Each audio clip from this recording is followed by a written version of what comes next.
Joining us now is New Holdings founder and CEO David Vélez. David, it's great to have you back on the show. Brazil is such a huge market, 10th largest economy in the world, and you now account for, what, 1 in 2 Brazilians using your services and using your banking capabilities? Hi, Morgan. Yeah, that's right. We just recently announced we passed 85 million customers in Brazil, Mexico, and Colombia, which positions us as the 4th largest financial institution in the country. And we've had now 1 out of every 2 Brazilians use one of our products. And we're getting to a level of reach that, frankly, no bank in the U.S. even has. So I think this just talks to our ability to provide a product to consumers that are really hitting a nerve, producing a product that has better quality with no fees. And this really growth has been viral since the very beginning, as when we started about 10 years ago. Are you approaching saturation levels in Brazil, or can you continue to grow in that market specifically?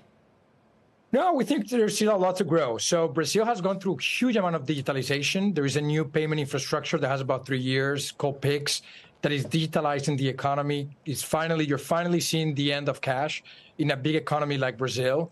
And this is driving a lot of people into the financial services economy. So if before, in a cash economy or addressable market or banks addressable market was something like around 100 million out of the 180, 200 million Brazilians, today the addressable market can go to 160, 170 million Brazilians.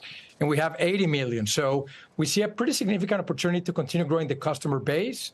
But we have a large base and still small share in the different verticals of products that we have. We have about 14% market share in credit card, 3% in personal loans, 1% in investments, 1% in insurance, 0% in crypto and marketplace. So a lot of opportunity to grow the pie and continue gaining share across all these different verticals. Yeah, I do want to talk about credit risk, whether it's the credit cards or whether it's the loans.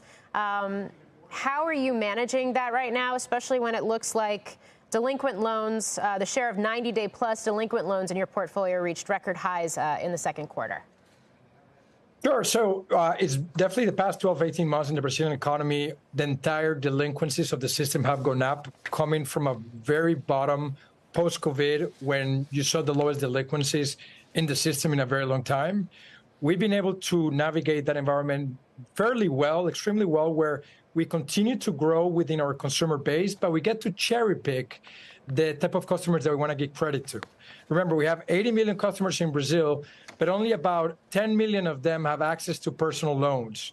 So as we have built a methodology to start with low credit limits on the credit card side, small limits on the personal loans, sometimes you begin with as low as $10 credit limit.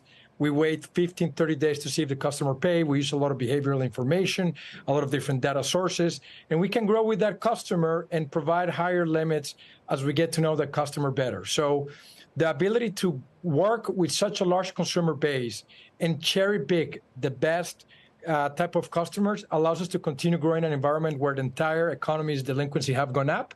Although Brazil is now on the other side, where you're seeing even the central bank starting to decrease rates, and that should ultimately be lower delinquencies for the entire system. Yeah, and it's not just Brazil that you're operating in, Mexico and Colombia as well. In Mexico, it looks like your customer base grew 33%. In Colombia, 133%, though, still off of a very low base. I mean, when we think about banking, it tends to be a very highly regional business. Each country has its own regulations and complexities. What gives you confidence to take a model that was born in Brazil and apply it to some of these other countries and some of these other markets right now? That's a great question. And I think you're right. It's a model that is much more local. You need licenses. You have capital requirements. You have local regulators. So different from our technology business models where you can really go, your Netflix, you can turn on 30 countries at once. In financial services, especially with the financial services way we do it, where we want to be the primary bank account. We don't just want to be a wallet where you leave some cash. We want to be the place where consumers put their life savings and invest with us. And for over 60% of our customers, we are their primary bank account. That requires us to go very deep and very local and get licenses and regulators. So we've done a relatively slow expansion in the region. In 10 years, we've done these 3 countries. Mexico, we opened really about 3.5 years ago, Colombia about 1.5 years ago. And what gives us confidence about the opportunity is that at the end of the day, though, a lot of the problems that we're solving for consumers are very similar in nature. In Mexico, for example, only 12% of Mexicans have access to a credit card. 88% of Mexicans are outside the system. And we have learned how to involve these customers, how to provide credit to this population and provide banking services. So we're trying to solve the same problems fundamentally.